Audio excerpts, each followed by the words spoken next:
ఈ రోజు రాత్రి 12 గంటలకి అవుట్ హౌస్ లో వంశీకి ట్రీట్మెంట్.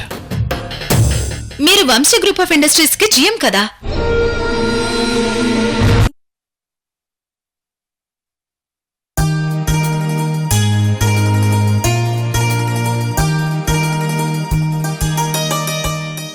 కృష్ణవేణి గారు,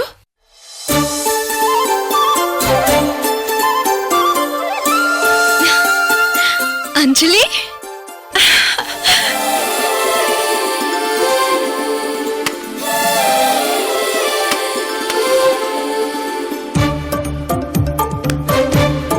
wish you happy married life. Thank you.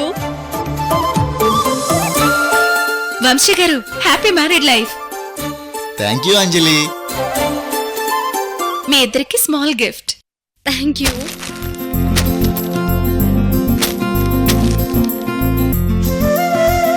Lakshminarayana uncle, అయ్యే చంద్రకళ ఆంటీ, వీరభద్రం అంకుల్,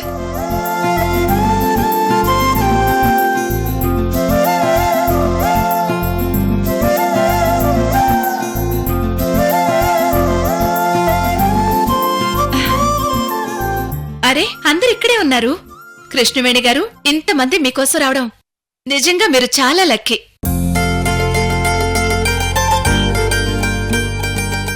అవును, మీ మమ్మీ రాలేదేంటి? ఆంటీ తనకొంట్లో బాలేదు, అందుకే నేనొక్కదాన్నే వచ్చాను. That's okay. ఇదిగోండి, మీ అందరికీ చెప్తున్నాను, నాకు పెళ్లి సంబంధాలు చూస్తున్నారు. నా పెళ్లికి మీరందరూ రావాలి. అందరం తప్పకుండా వస్తామమ్మా.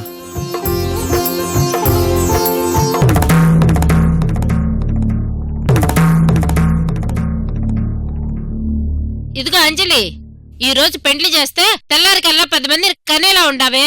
నీ జ్యూస్ చూస్తే అట్టా ఉండాది.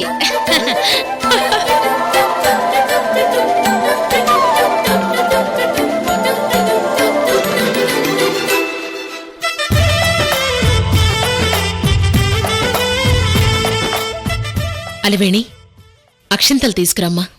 అలాగే అత్తయ్య.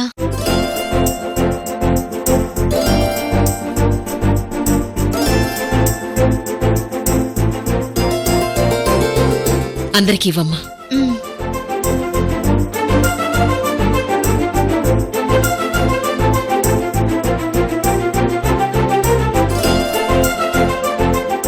లక్ష్మీనారాయణ గారు, మీరు పెద్దవారు, ముందు మీరు ఆశీర్వదించండి. కృష్ణవేణి, మీ ఇద్దరు వెళ్లి ఆశీర్వాదం తీసుకోండి. అలాగే మేడం. వంశీ గారు,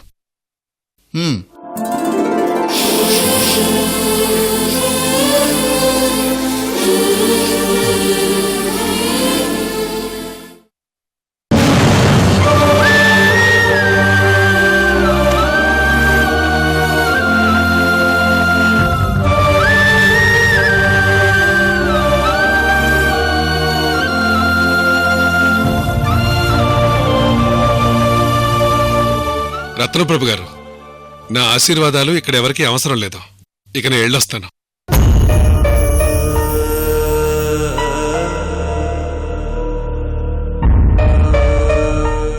నేనిలా మాట్లాడుతున్నానని దయచేసి మీరు నన్ను అపార్థం చేసుకోకండి.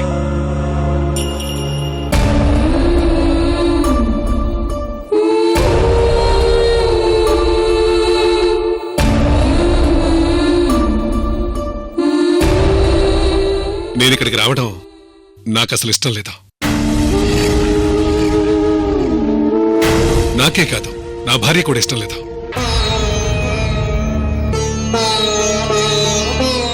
అయినా సరే తప్పనిసరి పరిస్థితుల్లో ఇక్కడికి వచ్చాను.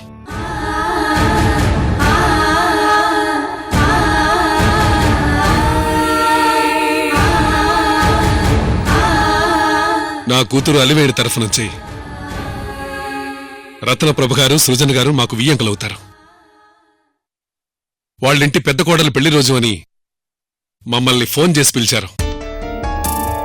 వియ్యంకులు పెద్దవాళ్లు పిలిచాక మర్యాదగా ఉండదని వచ్చాను. అయినా సరే నా మనసుకిష్టం లేదు. అందుకే వెళ్ళకూడదని నిర్ణయించుకున్నాను.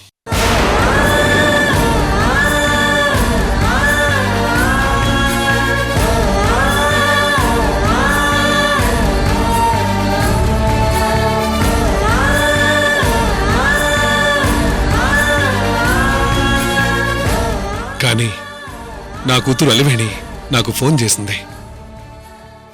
ఎలాగైనా రావాలని గొడవ పెట్టుకుంది, ఏడ్చింది.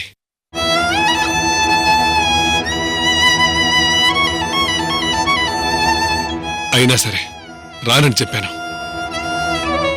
చివరికి ఫంక్షన్కి రాకపోతే చచ్చిపోతానని ఒట్టేసి చెప్పింది. ఏంటి నాన్న మీరిలా మాట్లాడడం సందర్భమేనా? వచ్చారు, చూశారు, ఆశీర్వదించి వెళ్ళిపోవాలి. కానీ కృష్ణవేణ్ణి బాధ పెట్టేలా మాట్లాడడం అవసరమా నాన్న? నీకనవసరం, కానీ నాకవసరం.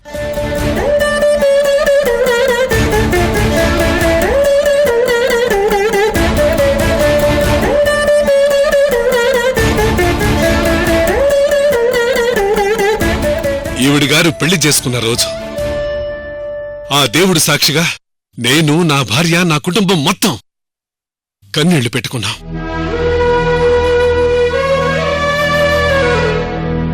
ఆ కడుపు కోత ఈవిడి గారు మర్చిపోయినా నేనెలా మర్చిపోతానమ్మా?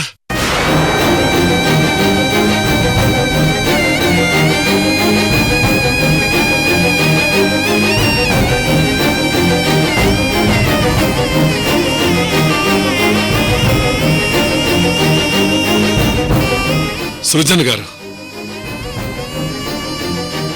మీ కూతురు మీకిష్టం లేని పెళ్లి చేసుకుని వెళ్ళిపోతే మీకెలా ఉంటుంది? మీరు ఓ తండ్రిలా ఆలోచించండి.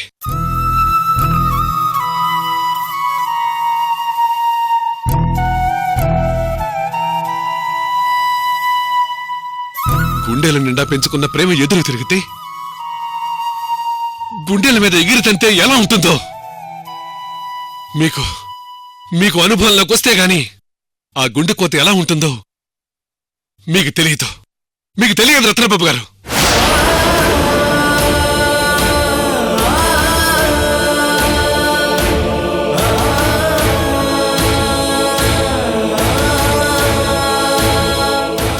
ఈవిడి గారి పెళ్లి రోజు నేను పడిన నరకం, ఆవేదన ఏ తండ్రికి రాకూడదు.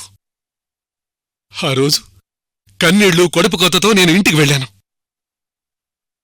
ఈవిడి గారేమో తాళి కట్టించుకొని ఆస్తులు, ఆడంబరాలు ఊహించుకుంటూ ఆనందంతో ఆకాశంలో తేలుతూ వెళ్ళిపోయింది.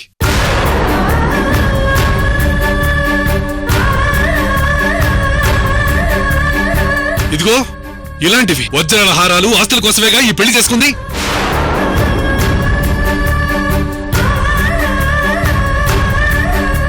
ఆ రోజు నేను పెళ్లి చేసుకుంది ఈ ఆడంబరాల కోసమేనని ఈ రోజు మళ్లీ తను నిరూపించింది. ఇది చూడ్డానికేనా మీరు నన్ను పిలిపించింది రత్నబాబు గారు?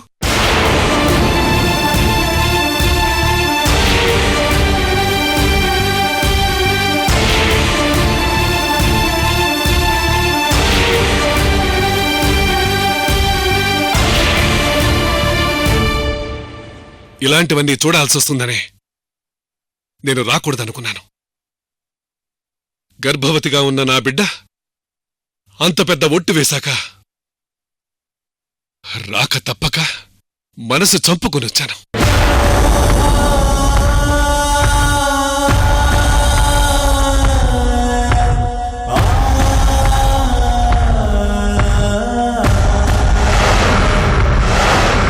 నేను పెద్ద మనసు చేసుకుని ఆశీర్వదించడానికి రాలేదు.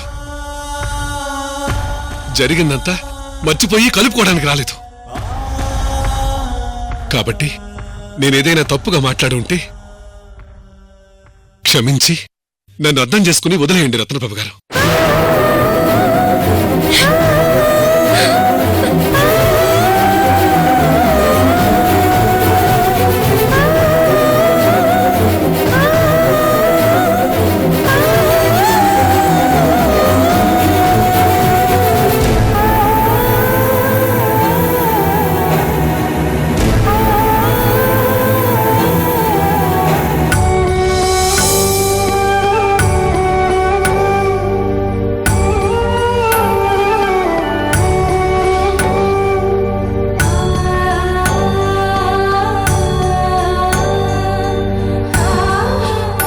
కృష్ణవేణి,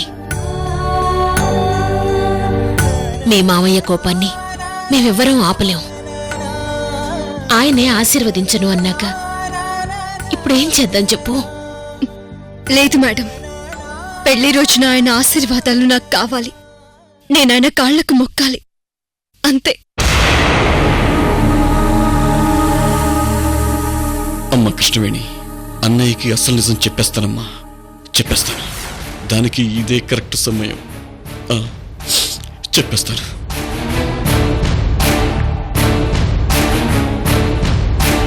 అన్నయ్య, మీరిందాక కృష్ణవేణి గురించి ఒక్కొక్క మాట నిలదీసి మాట్లాడుతుంటే నా రక్తం ఉడికిపోయిందన్నయ్య. ఏ నేనైనా తప్పుగా మాట్లాడానా? తప్పుగా మాట్లాడలేదన్నయ్య, అపార్థం చేసుకుని మాట్లాడుతున్నారు. అపార్థమా అంటే? అసలు నిజం మీకు తెలియదు కాబట్టి మీరు ఇలా అందరి ముందు కృష్ణవేణికి డబ్బాసుందని, సుఖాల కోసమే పెళ్లి చేసుకుందని మాట్లాడుతున్నారు. అసలు నిజం అదే. నీ మేనకోడలు కావాల్సింది డబ్బు డబ్బు డబ్బు. కృష్ణవేణి వంశీని ఎందుకు పెళ్లి చేసుకుందో తెలుసా? మీ మాట కాదని ఇంట్లో కోడలుగా ఎందుకు అడుగు పెట్టిందో తెలుసా? మన ఇంటి పరువు నిలబెట్టడం కోసం వంశీని పెళ్లి చేసుకుందన్నయ్య. అవునన్నయ్య, 30 లక్షల డబ్బులు కట్టలేక ఇల్లు పొలం తాకట్టు పెట్టి రోడ్డులో పడిపోయే పరిస్థితిని చూసి కృష్ణవేణి వంశీని పెళ్లి చేసుకుందన్నయ్య.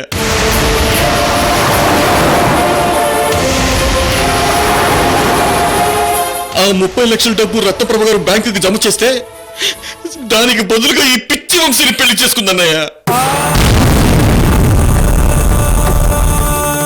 ఆ 30 లక్షల డబ్బు కోసం తన నిండు జీవితాన్ని త్యాగం చేసుకుని ఏ సుఖం లేకుండా బ్రతుకుతోందన్నయ్య. కేవలం మేనమావ కుటుంబాన్ని కాపాడటం కోసం, పరువు నిలబెట్టడం కోసం కృష్ణవేణి ఆ పిచ్చి వంశీని పెళ్లి చేసుకుందన్నయ్య, పెళ్లి చేసుకుంది.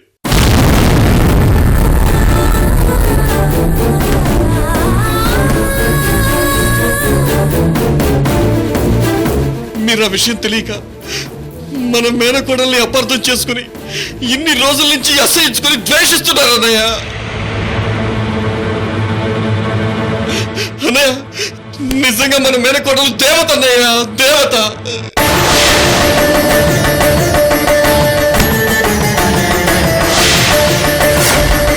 అన్నయ్య, అన్నయ్య, అన్నయ్య, మన మేనకోడలు దేవత అన్నయ్య. తను ఏ తప్పు చేయలేదన్నయ్య, ఏ తప్పు చేయలేదన్నయ్య.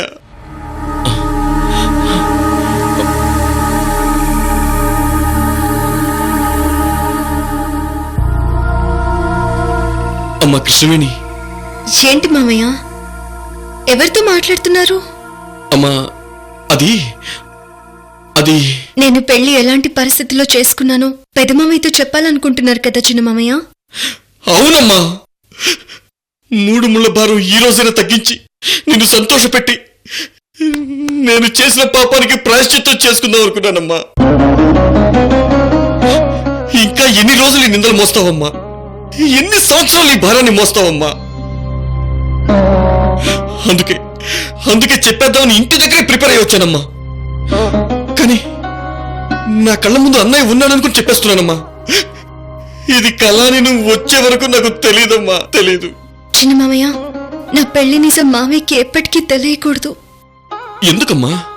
అసలు నేను ఈ పెళ్లి ఎందుకు చేసుకున్నానో, ఎవరి కోసం చేసుకున్నానో నా లక్ష్యం సగమే నెరవేరింది చిన్న మామయ్య. అంటే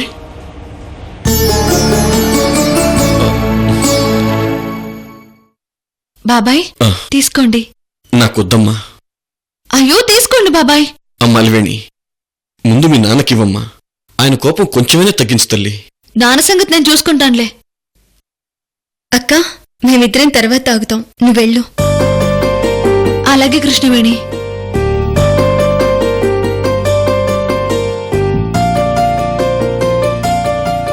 చిన్న మామయ్య, అక్క నా తోడికోడలు కావాలనుకున్నాను. దేవుడి దయ వల్ల అది నెరవేరింది. నిజం చెప్పాలంటే అక్క నా తోడికోడలు అయ్యాక నేను చాలా సంతోషంగా ఉన్నాను చిన్న మామయ్య. ఇక పెళ్లి నిజం అంటారా? దయచేసి ఆ కథ ఎప్పటికీ బయట పెట్టకండి. మీకు నా మీద ఏమాత్రం గౌరవం ఉన్నా ఆ నిజాన్ని మీ మనసులోనే దాచుకోండి ప్లీజ్ చిన్నమామయ్య. అది కాదమ్మా, మరి నిజం ఎప్పుడు బయటికి తెలుస్తుంది? మీరెప్పుడు కలుస్తారు? ఇంకా ఎన్ని రోజులు, ఎన్ని నెలలు, ఎన్ని సంవత్సరాలు వెయిట్ చేస్తావమ్మా? మామయ్య, గోదావరి నది తల్లి ఎక్కడో పుట్టి ఎన్నో కొండలు కోనలు దాటుకుని సముద్రంలో కలుస్తుంది.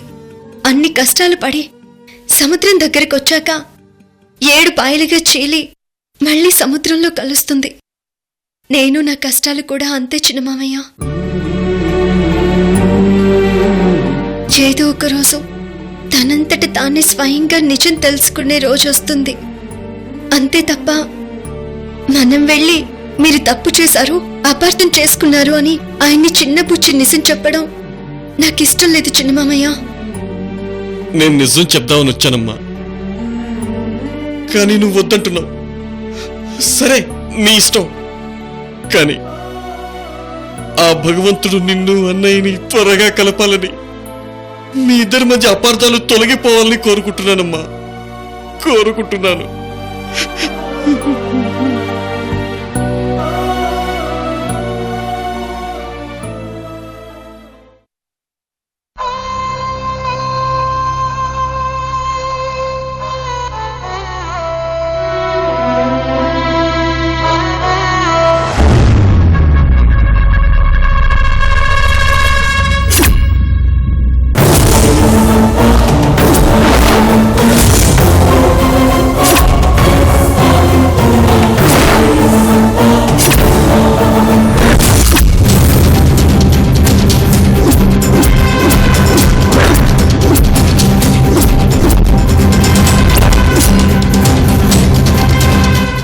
చేతులతో సైకియాట్రిస్ట్ మనోజ్ని చంపేశాను గురుదేవా.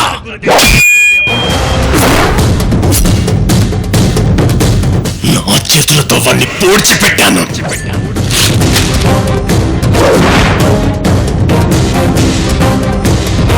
మట్టి కప్పి కాలితో తొక్కాను గురుదేవా.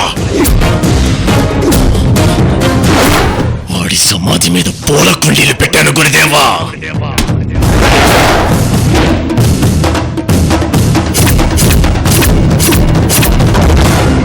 చచ్చి సమాధిలో పడుకున్నవాడు బ్రతికి బొకే పట్టుకుని ఎలా వచ్చాడు గురుదేవా?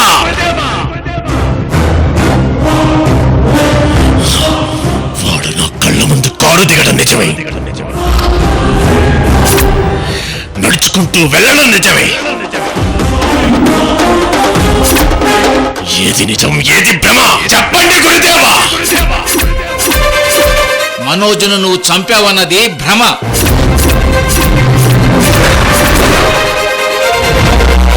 చంపి సమాధి చేసామన్నది భ్రమ. కాలముఖ రుద్ర, నీ పగ సలసలసల మండుతున్న అగ్నిగోళం. పగ పగ పగ అంటూ పరిగెడుతున్నావు. శత్రువుని చంపాలన్న భ్రమతో కలవరపడుతున్నావు.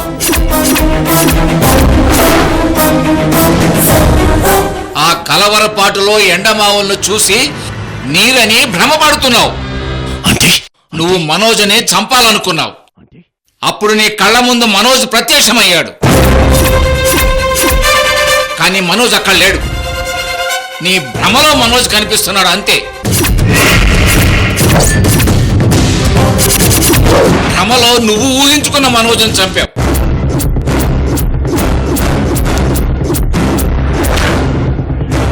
అవుట్ హౌస్ లో నువ్వు చంపిన మనోజ్ ఊహే కానీ నిజంగా మనోజ్ కాదు. మనోజ్ రక్తాన్ని నా కళ్ళతో చూశాను గురుదేవా. అది భ్రమ. శవాన్ని ఎత్తుకున్నాను గురుదేవా. అది నీ భ్రమ. సమాధి తవ్వాను. భ్రమ. పూడ్చాను. భ్రమ. అంతా భ్రమ భ్రమ భ్రమ.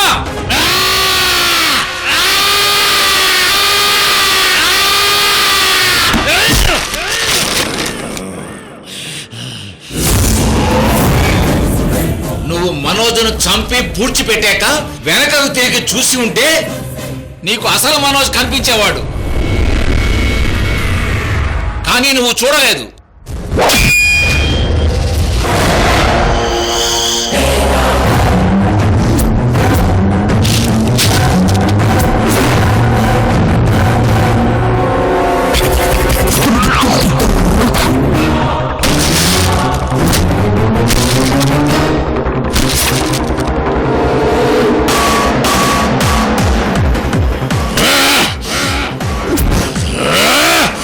గురుదేవా గురుదేవా, నాకిప్పుడంతా అర్థమైంది.